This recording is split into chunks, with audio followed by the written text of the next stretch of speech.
오늘 이야기의 주인공은요, 어쩌면 야구 유니폼보다 여행 가방이 더 익숙했을지도 모르는 한 남자, 바로 숀 앤더슨입니다. 그의 정말 파란만장했던 야구 인생, 지금부터 같이 한번 따라가 보시죠. 이 질문이야말로 숀 앤더슨의 커리어를 한 문장으로 요약하는 가장 핵심적인 부분입니다.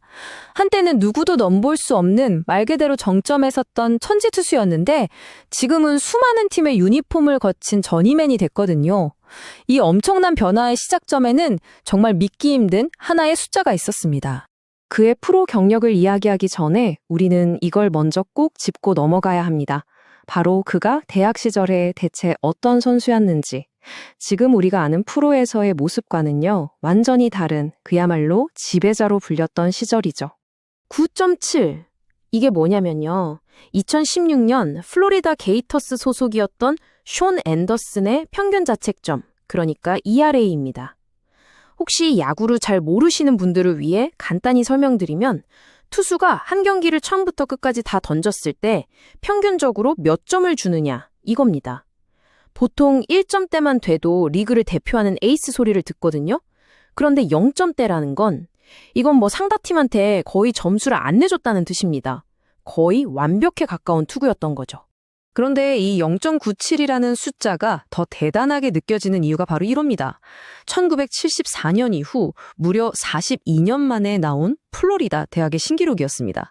특히 1974년은 대학 야구에 타자들이 치기 훨씬 쉬운 알루미늄 배트가 도입된 해거든요. 그러니까 타자들의 공격력이 폭발적으로 늘어난 이 현대야구 시대에 그 누구도 깨지 못했던 철옹성 같은 기록을 그가 갈아치운 겁니다. 자, 그의 3학년 시즌 기록을 한번 자세히 뜯어볼까요? 정말 놀랍습니다. 평균 자책점 신기록은 당연하고요. 미국 전체에서도 최고 수준인 SEC 컨퍼런스에서 13세이브로 이 부문 1위를 차지했습니다. 그리고 던진 이닝 수보다 훨씬 많은 60개의 삼진을 잡아내는 동안 상대 타자들은 겨우 1할 때 타율을 기록했어요. 이건 뭐 타석에 들어선 타자 5명 중 4명은 그냥 아무것도 못하고 돌아갔다는 얘기입니다. 뭐 이런 압도적인 성적을 냈으니 그 해 받을 수 있는 상은 거의 다 휩쓸었다고 봐야죠. 여러 매체에서 전미 최고의 선수 중 한 명으로 뽑았고 대학 최고의 마무리 투수에게 주는 상의 최종 후보에도 당당히 이름을 올렸습니다. 말 그대로 대학 무대는 이제 그에게 너무 좁았던 거죠.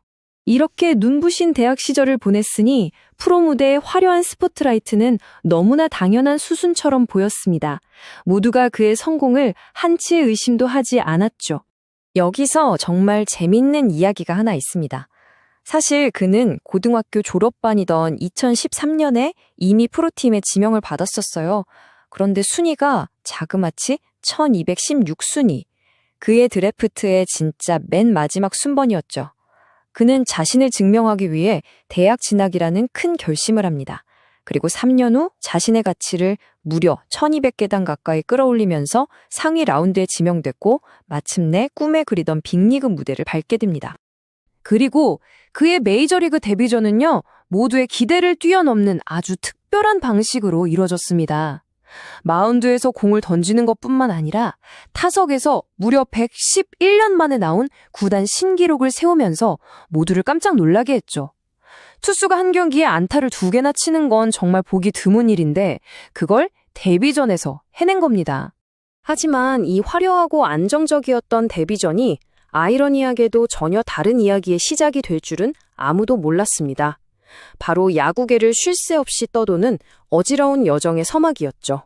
그의 커리어 다음 장을 정의하는 단어가 있다면 바로 이 저니맨일 겁니다. 한 팀에 오래 머물지 못하고 여러 팀을 옮겨 다니는 선수를 뜻하는데요.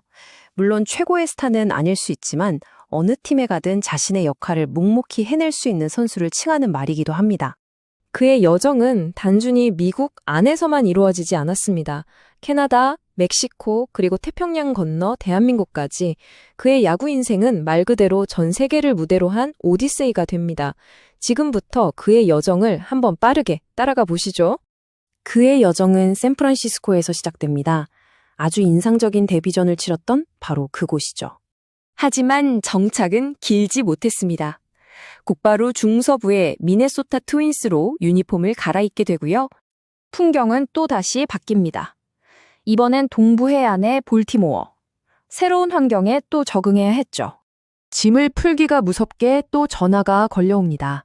다시 서부로, 따뜻한 캘리포니아의 샌디에고로 향합니다. 이제는 여권에 도장이 찍힐 차례입니다. 국경을 넘어 캐나다의 유일한 메이저리그 팀 토론토 블루제이스에서도 뛰게 되고요. 그의 여정은 여기서 그치지 않고 이제는 아예 세계로 향합니다. 태평양을 건너 완전히 새로운 야구 문화, 한국의 기아 타이거즈에 도전장을 내밉니다. 하지만 메이저리그의 꿈은 끝나지 않았죠. 다시 미국으로 돌아와 뜨거운 텍사스의 레인저스와 계약합니다. 그의 투어는 계속됩니다. 이번엔 플로리다의 마이애미, 말린스에서 잠시 머물게 되죠. 그리고 다시 서부 해안, 로스앤젤스 에인절스까지.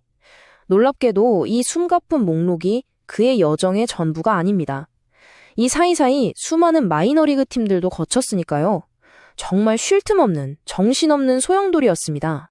그렇다면 대학 시절의 그 춘재 투수와 프로 무대의 베테랑 저니맨, 이 극명하게 다른 두 커리어는 숫자로 보면 어떻게 나타날까요? 숫자는 때로 가장 정직하고 또 가장 냉정한 이야기를 들려주곤 하죠. 그리고 이 그래프가 아마 그의 이야기의 모든 것을 보여주는 것 같습니다. 0점대에 가까웠던 완벽했던 대학 시절의 평균 자책점, 그리고 세계 최고의 타자들과 싸우면서 기록한 6점대의 프로 통산 평균 자책점. 이 어마어마한 격차야말로 그의 커리어를 관통하는 가장 중요한 현실입니다. 여기서 핵심은 이겁니다. 숫자가 완전히 다른 두 개의 이야기를 들려주고 있다는 거죠. 한쪽은 단 한 번도 지지 않았던, 누구도 공략할 수 없었던 대학 최고의 마무리 투수, 그리고 다른 한쪽은 살아남기 위해 선발과 구원을 오가며 끊임없이 자신의 역할을 바꿔야만 했던 끈질긴 프로 선수. 그의 커리어는 바로 이 두 가지 모습을 모두 품고 있는 겁니다. 이 모든 과정을 거쳐서 숀 앤더슨의 여정이 현재 어디에 서 있는지 한번 살펴보겠습니다. 그의 이야기는 아직 끝나지 않았거든요. 그렇게 수많은 팀을 거치고 수만 킬로미터를 이동했음에도 불구하고 그는 여전히 마운드에 오르기 위해 경쟁하고 있습니다. 이것이야말로 숫자로 표현할 수 없는 그의 인내와 야구에 대한 열정을 증명하는 가장 확실한 증거가 아닐까요? 오늘 그의 이야기는 우리에게 마지막 질문 하나를 던집니다. 한 선수의 커리어는 가장 화려했던 전성기의 기록으로만 평가받아야 하는 걸까요? 아니면 수많은 실패와 좌절 속에서도 포기하지 않고 계속 나아가는 그 끈기와 회복력으로 정의되어야 하는 걸까요? 숀 앤더슨의 멈추지 않는 여정은 이 질문에 대한 깊은 울림을 남깁니다.